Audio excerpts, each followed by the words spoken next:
Em nome do Pai, do Filho e do Espírito Santo. Amém. Vinde, Espírito Santo, enchei os corações dos vossos fiéis e acendei neles o fogo do vosso amor. Enviai o vosso Espírito e tudo será criado, e renovareis a face da terra. Oremos. Ó Deus, que instruíste os corações dos vossos fiéis com a luz do Espírito Santo, fazei que apreciemos retamente todas as coisas, segundo o mesmo Espírito, e gozemos sempre da sua consolação, por Cristo Senhor nosso. Amém. São Miguel Arcanjo, defendei-nos no combate, sede nosso refúgio contra as maldades e ciladas do demônio. Ordene de Deus, instantemente o pedimos, e vós, príncipe da milícia celeste, pela virtude divina, precipitai no inferno a Satanás e todos os espíritos malignos que andam pelo mundo para perder as almas. Em nome do Pai, do Filho e do Espírito Santo. Amém. Bom, meus irmãos, então a gente continua aqui o nosso estudo, nosso tratado sobre a criação, aula 2 de Antropologia Teológica. Então, na aula 1, a gente viu o esquema, do Hexameron, aquela criação, como o autor sagrado, ele dispõe no texto de Gênesis, o esquema da criação em 6 dias e o 7º dia, como descanso de Deus. Nós falamos que isso foi colocado seguindo a numerologia, que é muito forte na Bíblia, os números 3, 4 e o número 7 e o 12 também, são números que eles remetem à perfeição de Deus. Então, logo na criação, a gente vê um esquema de 3 dias com mais 3, um total de 6, e o 7º dia que coroa, o 7º dia que é o descanso. E nós explicamos também que Deus cria tudo bom, não é verdade? A criação é perfeita, por isso são 2 esquemas de 3, que dá 6, e o 7 também, que é o número perfeito. Ou seja, Deus ele cria o mundo, ele cria o ser humano, e o destino do ser humano é repousar em Deus. Falamos isso na aula passada. Então a gente continua hoje. Nessa segunda aula, a gente vai aprofundar um pouquinho mais aqui a noção de criação em si. Então vamos aqui, vamos pegar aqui,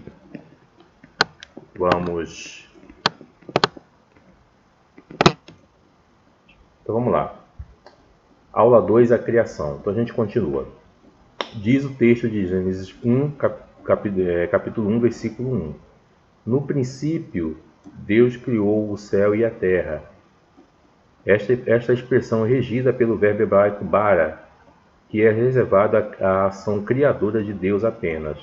Ou seja, a criação é uma ação da onipotência divina. Só Deus pode criar.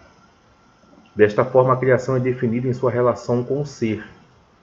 Foi o que a gente comentou um pouco na aula passada, Já estava preparando vocês para essa aula.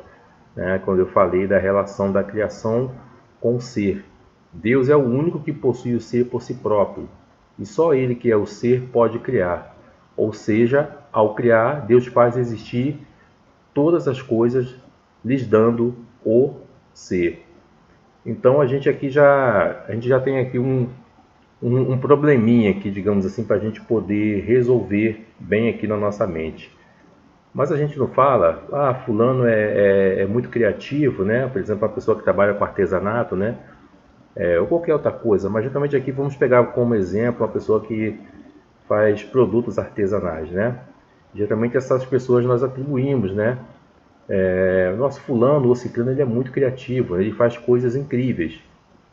Então, nós podemos falar, não está errado a gente falar que a pessoa é criativa, desde que a gente entenda que apenas é um artifício de linguagem, é a palavra que nós temos cotidianamente para poder referir aos seres humanos quando faz uma ou outra coisa. Mas, na verdade, o homem ele não cria nada. Porque criar quer dizer comunicar o ser, ou seja, dar o ser. Ou seja, Deus ele cria, no sentido de que Deus ele cria do nada. Só que esse nada a gente não pode entender aqui como se fosse um recurso, né? Um recurso ou um local onde Deus tira, né? o ser humano ou as criaturas e traz a existência. Não, não é isso. Criar aqui é no sentido é fazer aquilo que não existe vir a existir. Então é nesse sentido que a gente tem que entender bem essa expressão. Por isso que na Bíblia, toda vez que se fala da ação criadora de Deus, o verbo é o hebraico bara, para deixar isso bem claro, para não ter nenhuma dúvida, né? E nessa fonte hebraica, né, esse verbo bara, ele está ligado nesse sentido da inexistência, ou seja, Deus que ele faz aquilo que não existe existir, lhes dando o ser, né?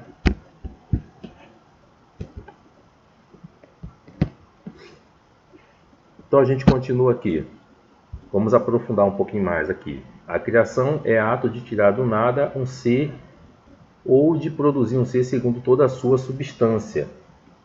Quando, por exemplo, aqui tem um exemplo, quando acendemos aqui um fogareiro para esquentar a água, provocamos exercício de uma causalidade que tem sua matéria ou substância pré-existente. Na verdade, já existe. O efeito dessa causalidade será apenas uma qualidade, que no caso aqui é o calor, ou um acidente, uma forma acidental do mesmo fogo que o fogo já é a matéria pré-existente, né? Essa ação de gerar o calor ou outro efeito qualquer já vem dessa matéria pré-existente do fogo, tá? Não devemos confundir com Deus. Mais um exemplo aqui, ó. Quando movemos um pincel, deixa eu olhar para que está um pouco duplicado aqui. Quando movemos um pincel para pintar uma parede, não vamos produzir uma substância nova, ainda não existente, mas apenas uma qualidade nova, ou seja, a cor, que seria a forma acidental, de uma substância que já existe, ou seja, pré-existente. Quando há criação, então a gente vê aqui, ó, a causalidade ela é mais profunda e universal. E o seu efeito é o ser segundo toda a sua substância. No caso aqui do ser humano, toda a substância de um ser humano, né? O homem com seu corpo e sua alma, na medida mais profunda, que só Deus conhece, só Deus pode conhecer. A sua substância e todos os seus aspectos. Criar é produzir o ser enquanto ser, e não enquanto tal ou tal ser, enquanto é quente ou colorido. Isso aí a gente fala que são modalidades do ser, não é verdade? Qualidades. E a gente continua aqui, ó, vamos avançar aqui um pouquinho mais. Olha aqui, meus irmãos, por isto a criação é causalidade no plano metafísico, visando ao ser como tal, e não a formas substanciais ou acidentais do ser. Criação se distingue de transformação, pelo fato de que na transformação há apenas mudança de forma, ficando sempre o mesmo substrato ou a matéria-prima. Por isso se diz também que criar é produzir a partir do nada, que comentamos isso aí. Falei um pouco antes isso aí. Esse produzir a partir do nada a gente não deve entender como se o nada fosse um local ou um recurso para Deus. Não, isso não cabe. Sendo que o nada não se deve ser concebido como matéria pré-existente, e sim como não ser, no sentido rigoroso mesmo da expressão. Não ser, não existir. Então, ao criar, Deus traz a existência, comunicando o ser. O ser que nós temos, ele nos é comunicado na criação. Então a gente continua aqui, ó. Criar é próprio de Deus, só, pois somente o ser absoluto pode produzir o ser como ser.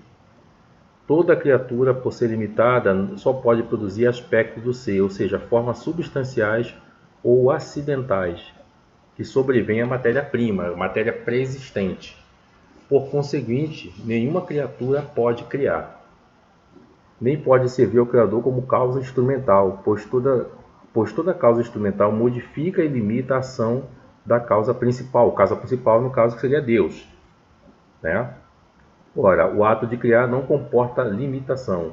visto que atinge o ser como um ser ou em toda, né, ou toda a sua amplidão. Continuamos aqui. A criação é ato livre. Ou seja, o que a gente quer dizer com isso? É consequência necessária da própria natureza de Deus mesmo, né? É da natureza de Deus criar, comunicando, lembrando sempre o ser. Ao criar, Deus comunica o ser e dá o ser como ser, né? Por isso só Ele pode criar. Deus é o ser perfeito, não pode estar sujeito à necessidade de produzir alguma criatura, pois isso suporia que estivesse dominado por uma força exterior a ele ou por um determinismo interno. Olha, por que a gente tem esse texto aqui? Já houveram aí em várias tentativas aí, digamos assim, filosóficas, né, de explicar a criação do mundo, colocando uma certa necessidade em Deus de criar o mundo e o homem para que Deus fosse mais feliz, coisa que é absurda. Não existe. Deus é perfeito, Deus é feliz em si mesmo, mesmo sem as criaturas. Mesmo antes do mundo existir, das criaturas e do homem que coroa toda a criação, imagem e semelhança de Deus, Deus sempre foi feliz em si mesmo, perfeito em si mesmo. Então essas teorias elas não tiveram corpo e obviamente nunca ganhariam um corpo. Não é verdade? Deus não pode ser regido por um determinismo interno, né? Que Deus teria que criar para que isso lhe acrescentasse algo. É impossível. A perfeição de Deus não permite que nada seja acrescentado, nem que nada seja tirado. Né? Deus é puramente simples, puramente perfeito. Deus não cria por nenhuma necessidade, já comentamos aqui, ou porque precisa de criar para obter a sua glória, pois Deus é sumamente perfeito e feliz, mesmo sem as criaturas. Foi o que a gente falou aqui um pouco anteriormente, né? Deus ele cria o homem, né, para introduzir o homem na sua glória. Não que isso fosse acrescentar mais glória a Deus, não. Ele cria o ser humano para comunicar ao ser humano a sua glória, que na verdade a sua glória é Ele mesmo, é o ser de Deus, é Ele mesmo. Quando a gente fala de eternidade também, nada mais estamos falando do próprio ser de Deus. A eternidade é Deus. Tá? Então vamos continuar aqui. Em Gênesis 1, versículo 1, quando diz que Deus criou o céu e a terra, quer designar a totalidade do universo criado. Deus é anterior a toda a criação, e todos os seres receberam dele o dom da existência, ou da vida, o ser. Quando fala aqui, receberam dele o dom da existência, receberam o ser. Né? Então, olha que coisa interessante aqui. Deus é anterior a toda a criação. Isso aqui vai nos remeter ao quê? Que Deus ele é eterno. Verdade? Ou seja, Deus não tem início e não tem fim. Já no caso aqui, falando especificamente do homem, né? Vamos falar de nós aqui, o homem. Quando fala homem, aqui na linguagem bíblica, a gente tem que entender que está falando do ser humano, né? Então, nós somos diferentes. Nós temos um início, mas nós não temos fim. Entenderam? Deus ele não tem nem início e não tem fim. Deus simplesmente é. Tá? Então, a gente cai aqui numa problemática também que a gente tem que entender a linguagem. Tá? O verbo existir, ele na sua etimologia, ele no seu significado mais profundo, ele quer dizer provir de, ou proveniente de. Ora, então a gente tem agora um grande problema. Por quê? Como a gente falou, se o verbo existir quer dizer provir de ou proveniente de, Deus não é proveniente de nada. Isso é absurdo. Então, Deus, na verdade, Deus é. Nós existimos, mas Deus ele é anterior a toda a criação. Mas a palavra que nós temos para poder nos referir, quando vamos falar a existência de Deus, né? A palavra que nós temos é essa. Aliás, no mundo inteiro. A expressão verbal é essa. Então a gente usa no sentido em que a gente pode, a nossa mentalidade ela pode abarcar, né? Mas na verdade, Deus ele é anterior à existência. Nós é que existimos. Deus ele simplesmente é. É só lembrar quando ele se revela a Moisés, né? Vocês vão lembrar lá, né? Quando Moisés pergunta a Deus, né? Senhor, qual é o seu nome para que eu possa dizer ao povo? E Deus responde, Moisés, diga que o eu sou. Não é verdade? É assim que Deus fala com Moisés, o eu sou. Deus é. Ok? Então tem que ficar isso muito claro que a gente fala que Deus existe usando a palavra que nós temos e mesmo assim a gente não vai abarcar com nossa inteligência toda a amplitude do que quer dizer que Deus é. Então fica bem claro isso, ok? Então na verdade, só aqui para repetir e ficar bem claro, Deus ele é e nós existimos. Deus não tem início, não tem fim, nós temos início e nós não temos fim. Tudo vem à existência sob a ordem de Deus e tudo é criado segundo uma ordem crescente de dignidade. Tá? O livro do Gênesis, aí nesse primeiro capítulo, vamos deixar isso muito bem claro, né? O homem e a mulher criados à imagem de Deus encontra-se no centro das obras criadas por ele, né? Por Deus. Continuamos aqui, meus irmãos. Quando diz em Gênesis 1:27, Deus criou o homem, a sua imagem, a imagem de Deus o criou, homem e mulher ele os criou. Deixa claro que o ser humano é dotado de inteligência e vontade. E por isso mesmo pode entrar em relação direta e ativa com Deus. E mais, né? Inteligência e vontade é que nos faz semelhantes a Deus.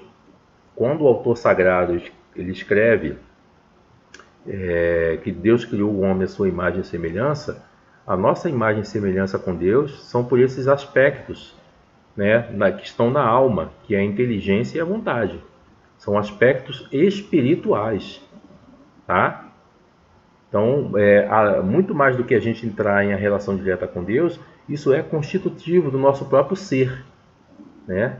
Ao nos criar, Deus nos fez também criaturas livres, mas com inteligência, como Deus ele é inteligente, e com vontade, como Deus tem vontade, ele criou o homem também com vontade, tá? Comunicou-nos o ser dessa forma. Por isso nós somos semelhantes a Deus, tá?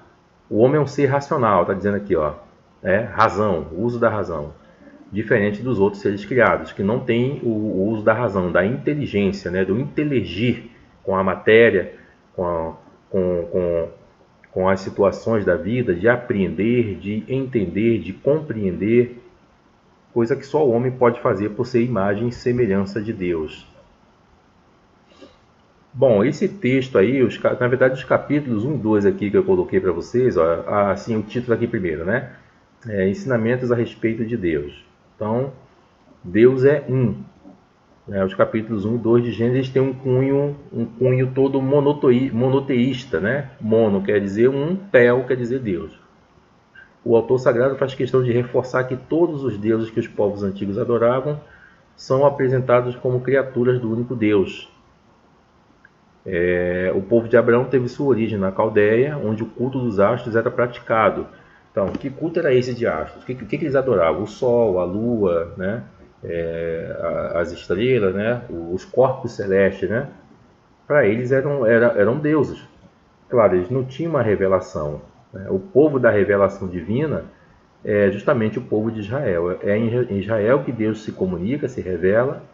E eu creio que a gente até falou na aula passada, né? E isso já traz um caráter missionário, né, para esse povo. Porque cabe a eles, no meio daquelas civilizações, ou ao redor dessas civilizações no qual eles moravam, comunicar esse verdadeiro Deus. E isso com certeza, e a gente vê no livro de Gênesis, no Antigo Testamento, isso não foi livre de muitos confrontos, né, muitos embates. A gente vê que o povo da Antiga Aliança, o povo portador da revelação, sofreu para comunicar essa mesma revelação aos povos vizinhos. Por quê? Porque eles já tinham toda uma cultura de adoração dos astros, das plantas, animais. Aliás, coisa que a gente está vendo muito voltando hoje, né? Aliás, hoje está... a gente sempre fala, né? Nada é novo, né? Essas coisas vêm voltando à tona, né? Hoje a gente tem aí um exagero aí com animais, pessoas dando muito mais cuidado para animais e deixando o ser humano morrer. Pessoas que, numa contradição terrível, organizações que apoiam e defendem animais, mas querem defender os animais, digamos assim, né, entre aspas, de maltrato, mas apoiam o aborto. Já viram isso aí? Então olha aí, ó, a origem está aqui. Isso é muito antigo, meus irmãos. Tá? Isso é muito antigo. E continua, ó. Depois migrou para o Egito, onde os animais... Aqui, agora viu que eu comentei, ó. Os animais tidos como sagrados eram adorados, né? Nenhuma semelhança com o que a gente vê por hoje aí, né? O autor do Hexaemeron, né? Ou seja, da criação em 6 dias, né? Hexa 6, né? Mostra que todos esses deuses, astros, plantas e animais, foram criados por Deus não para serem adorados, mas para servirem ao homem, condenando desta forma a idolatria dos povos e ao mesmo tempo mostrando ao povo sua índole missionária, que a gente comentou, né? Entre as nações, já que este povo escolhido é portador da revelação do verdadeiro Deus Criador. E um comentário aqui bem rápido, tá? A Bíblia ela não tem a intenção de revelar dados científicos. Essa não foi a mentalidade com que a Bíblia foi escrita e inspirada por Deus, né? O propósito da Bíblia é fazer uma comunicação religiosa, ou religar, né, o homem com Deus. Não é verdade? Porque o homem já tem o dom da inteligência, por isso ele é semelhante a Deus. Para ele, com seu progresso, com seu estudo, tendo a matéria pré-existente e progredindo nas suas ciências, ele ir descobrindo aspectos, né, da criação. Cada vez mais o homem vai se aprofundando no que cabe à ciência. Mas não é a intenção da Bíblia. Estou falando isso porque a gente vê, principalmente aí, né, nas universidades, aí, a gente que passou por universidade ou até no ensino médio, a gente vê as colocações que são feitas, né, como se a Bíblia fosse um livro arcaico e que não fornecesse para o homem a verdade. Não, a Bíblia fornece a verdade na sua intenção pela qual, na sua inspiração pela qual ela foi escrita, né? Comunicar ao homem a verdade sobre Deus, sobre o mundo, sobre ele, o homem, o destino final do homem, né? E esses aspectos aí o homem vai se desenvolvendo pela própria ciência que é dom de Deus e vai se aprofundando, né, nas suas ciências naturais. Ok? Então vamos continuar aqui. Agora, só voltando ali, né? Então você vê, né, que o povo estava cercado de povos idólatras, né? Por isso o autor sagrado ele coloca esses deuses como criatura, ou seja, coloca cada coisa no seu lugar, né? E querendo dizer para aqueles povos, né? Não, existe um só Deus criador que se revela, que cria e se comunica, revela-se, né? E toda a criação, na verdade, vem dele e serve a ele, e de certa forma serve o homem também, que está no ápice, né, dessa criação, o ser humano.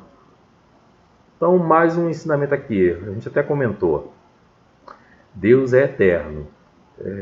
E até falei, né, a eternidade está relacionada com o ser próprio de Deus. Só Deus é eterno, porque a eternidade é Ele mesmo, tá? Por isso que a gente diz que só Deus é eterno. É porque a eternidade é Ele mesmo.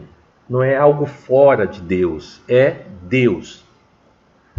Então o agiógrafo deixa bem claro a eternidade de Deus. Uma clara distinção do mundo que começou no tempo. Ao criar, né? Ao criar o mundo, Deus cria o tempo. Não é verdade? Não vamos entender aqui esse tempo como se fosse um paralelo da eternidade. Não é isso não. Tá? É só a gente lembrar o que a gente falou. Deus é a eternidade. Só Deus é propriamente eterno porque ele não tem início e nem tem fim. Diferente do mundo e dos seres que tiveram um início. Como eu comentei, o mundo e os seres tiveram um início. Mas o ser humano, ele tem um início e ele não tem fim. Então, quando a gente chegar no nosso aqui tratado do curso de antropologia, a gente vai ter que estudar o ser dos anjos e o ser, né, do homem, dos seres humanos. Então a gente vai entender isso aí nas aulas mais para frente, né? Essa questão do homem que tem um início, mas não tem fim. E continua aqui, a eternidade é a medida de Deus, né? É o regime da vida divina. Não entenda aqui que a eternidade é a medida de Deus como se a gente fosse medir, como se estivesse medindo Deus, dando uma extensão. Não, a eternidade é Deus mesmo, né? O tempo é a medida dos seres criados.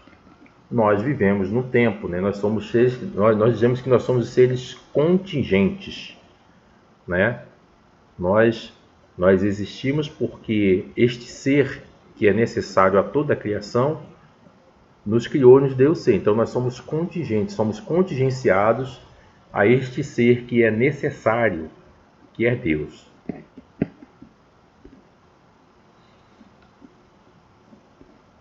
Então continuamos aqui, meus irmãos, mais um ensinamento aqui, né? Deus é todo poderoso. O que quer dizer isso? Deus cria mediante a sua palavra, ou com um ato apenas da sua vontade, sem esforço. E aqui a gente tem que entender, olha só, Deus ele cria mediante a sua vontade, com a sua palavra, né? Ou com a sua vontade, sem esforço. Ora, mas aí você vê na Bíblia que Deus descansou.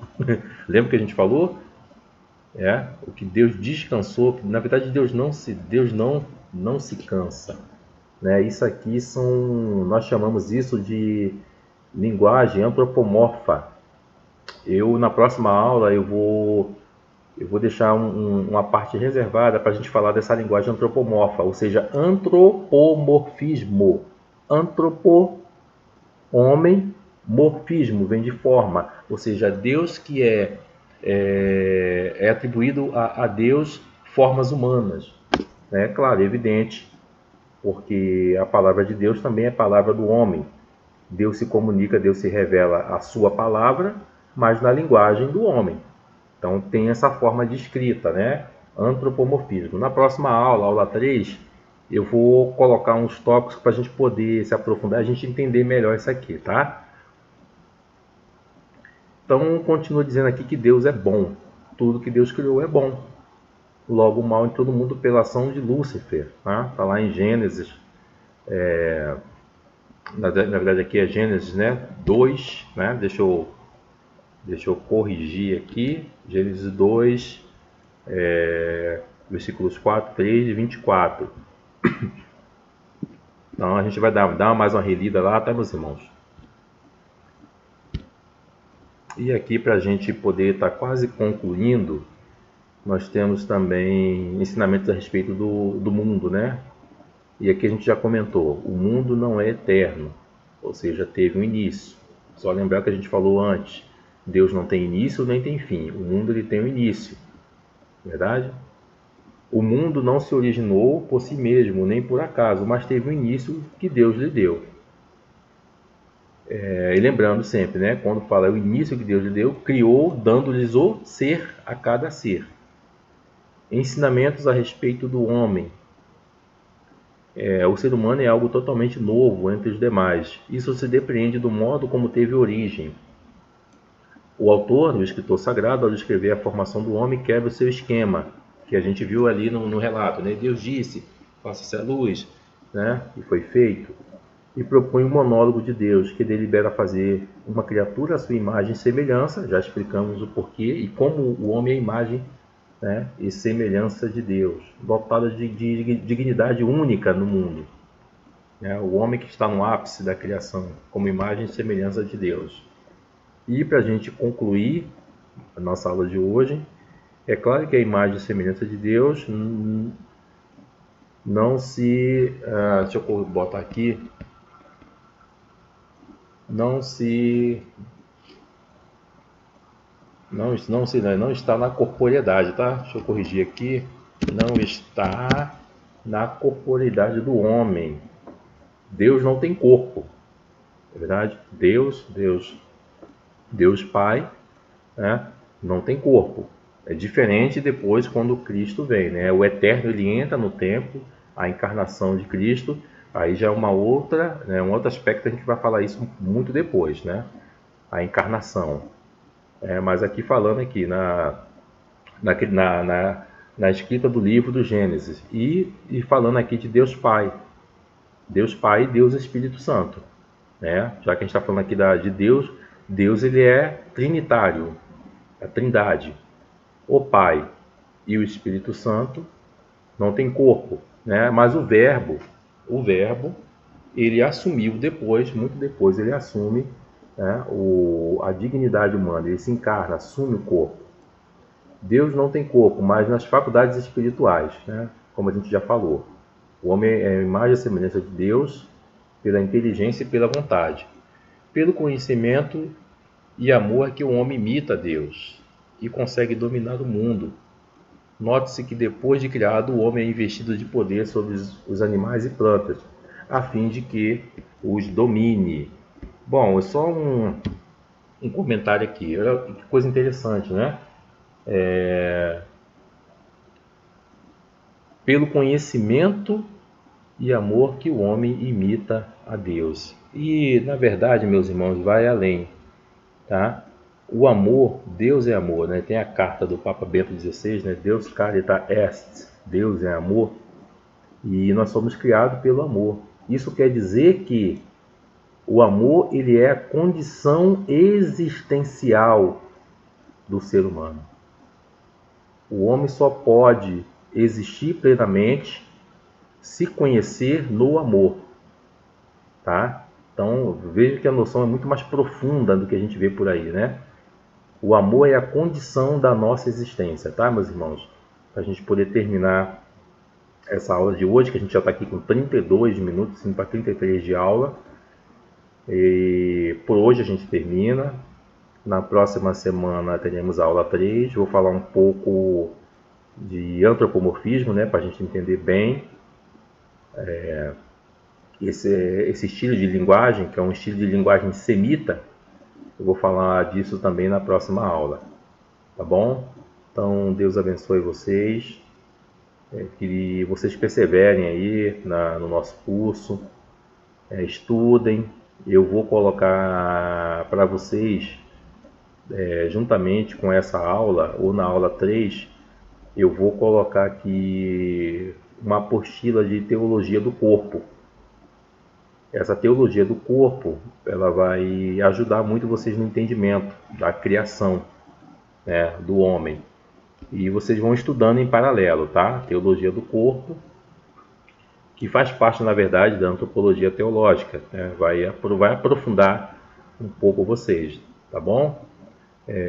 Mais uma vez, fiquem com Deus. A gente termina agora a nossa aula com a oração da Ave Maria, pedindo por todas as pessoas doentes, desempregados, os desvalidos, né, os marginalizados, as pessoas que estão esquecidas, mas que Nossa Senhora possa interceder por cada um e nos inspire também, né, palavras e ações para confortar, ajudar esses nossos irmãos no que for preciso. E principalmente, meus irmãos, no mundo que a gente vive hoje, né, que é um mundo dominado pela mentalidade revolucionária. Então, por que a gente insiste em ensinar e aprofundar com as pessoas? Porque o mundo de hoje é de mentalidade revolucionária, e isso foi gestado principalmente nas faculdades. Ou seja, exige de nós hoje conhecimentos mais profundos para que a gente possa dar resposta ao mundo, né? E isso é o ápice da caridade. Não existe amor. O ápice da caridade é você ensinar aos outros o caminho da verdade. Isso é amor, porque é a verdade que salva, é a verdade que liberta. E essa verdade é Cristo mesmo. Louvado seja nosso Senhor Jesus Cristo, para sempre seja louvado. Ave Maria, cheia de graça, o Senhor é convosco. Bendita sois vós entre as mulheres, e bendito é o fruto do vosso ventre, Jesus. Santa Maria, Mãe de Deus, rogai por nós, pecadores, agora e na hora de nossa morte. Amém. Em nome do Pai, e do Filho, e do Espírito Santo. Amém.